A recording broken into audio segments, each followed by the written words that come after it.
Okay, I have everything hooked up to my patient now, and now I need to plug all my wires into what's called a head box. This is my head box, and then this attaches to a cord here, and then that hooks up to your sleep system in your control room. Usually they have a box by the bed that it's all connected for you, but so you're going to put your electrodes into here. I'm going to show you how we're going to do this. Now, each facility may have some different policies regarding how they use their head box and which sites they plug it into. Here, I'm starting with my FZ, and I'm going to use this as a reference electrode. So I'm going to put it in my reference here. Then we need to have one in the ground, and I'm going to use my CZ for that one. And just plug that into my ground. Next, I'm going to take my C3, which is the left central electrode. Ooh, and I have a little knot here. Life of a sleep tech is untangling knots, just so you know. And plug that into, as you can see, C3. Then my F3 is next. Some people like to color code their electrodes. I do not. I just put them wherever, and then I just follow my electrode so I know which one I've grabbed. Here is going to be my A1. On my head box here, they don't have an A1, they use a M1. So it might be M1, it may be A1. Here's my left eye. Again, depending on your facility's policy, they might use E1 or they might use F7. I'm going to use E1. Here's our chin electrodes. Now these are actually muscle electrodes, they're EMGs.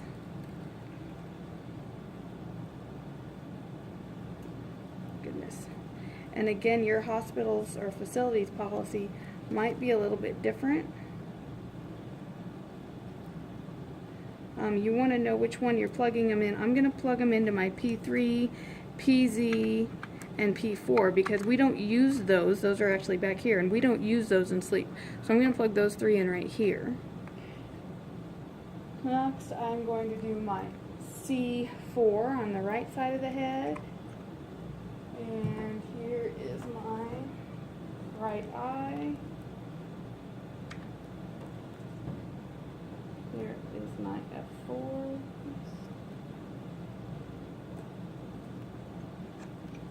Alright. Next I'm going to take my, I forgot my O1 and O2s. My occipitals. Again, my occipitals are good for detecting alpha waves, which tell us our patient is awake. Next I'm going to take my, please hold still, thermistor. Now this, you see, has two wires coming off the bottom of it. So those aren't going to go into any of our head electrodes. Those are going to come down here, and one's going to be a positive and one's going to be a negative. And that's going to be the same for our respiratory belts. Again, you want to know which one's coming off the thorax and which one's coming off the abdomen, but one would go into your positive and one would go into your negative. And then I should have one more belt.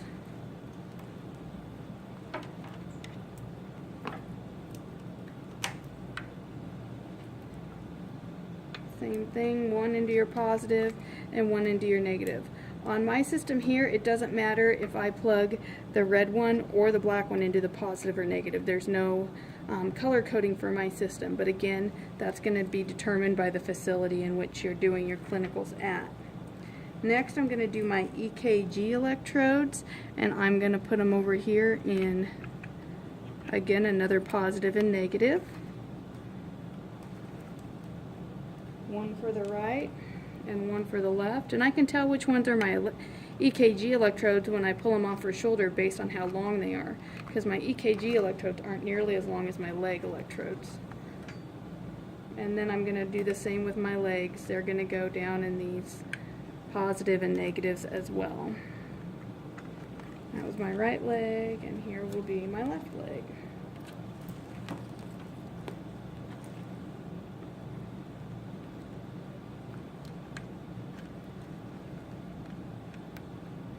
You want to make sure your electrodes get all the way into the jack box. Some of them are harder to plug in than others. It looks like I'm missing one. What did I miss?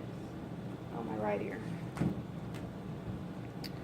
Alright, so look at this nice little tangly mess I have here. Okay, so I have this string coming off my head box, and this is a nasty string that I just made out of my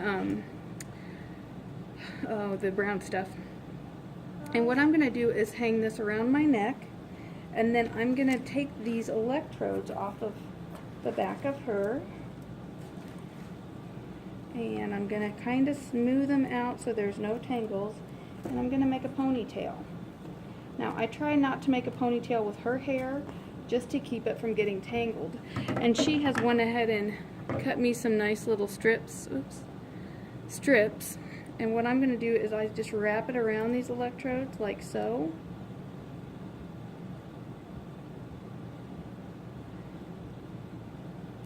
Then I come down a little ways, and I do it again. Can you stop that, please, Kara? And so the whole point of this is it's going to keep these electrodes from her getting wrapped up in them during the night. It's going to keep a nice little ponytail off at the end of it. And keep going. So you all have about 5 electrodes that you got in your sleep pack, I believe. And so when you practice your hookups, granted you don't have all the electrodes and all the equipment to do your hookup, but go ahead and go all the way to this step. You can make yourself a little head box on paper, write out where each thing would be, and poke the ends of your electrodes into it like you were plugging it into a head box. That would be great practice, just so you are getting used to maneuvering the electrodes, getting them untangled from the hair, ponytailing them. Okay, now I've made a nice little ponytail off of there, and now look at my box. It's still kind of a jumbled, tangled mess, so the rest of these I'm going to kind of bind up together as neatly as I can.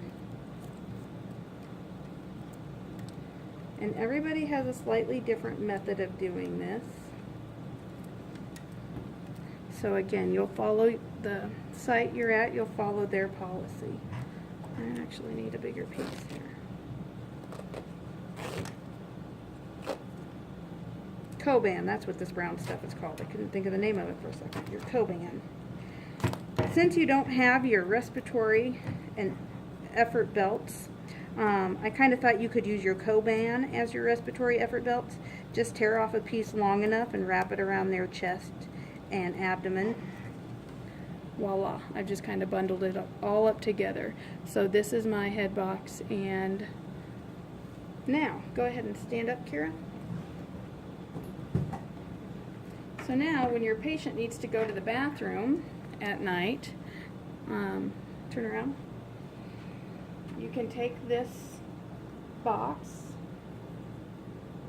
and you can hang it around their neck. You'd have a much better string. Go stand over by that chair so they can see the hole. Okay, so then they have their hands free. They can use them to wash their hands and clean them. They're not trying to hold the electrode box while they're washing their hands. You have your thermistor in place, your belts. Now see, hers have already slid out of place. Try to slide your abdomen belt down. So before getting in bed, you would readjust those. We've got our leg leads on. One's already kind of popped off there. But now she is ready to be go to bed. At this point, I'd have her climb in bed after she used the bathroom, and then we would do our BioCal. And our BioCal, we would go through and test every piece of equipment we have on her. Her eyes, we'd have her move them left to right, up and down. I'd have her clench her teeth. I'd have her swallow. I'd have her breathe through her mouth only. Then I'd have her breathe through her nose only. Then I'd have her hold her breath. I'd have her eyes opened, have her eyes closed. I'd have her blink 5 times. I'd have her flex her right toe, pull her toes back towards her head, and then I'd have her do it with her left foot as well. Again, this would all be as I'm recording on the sleep system, and this would verify that all my equipment is working. At that point, if something's not working, you need to go fix it. So again, A really good hookup is the most important aspect of our job because it ensures we're gathering accurate, reliable data. This concludes this video.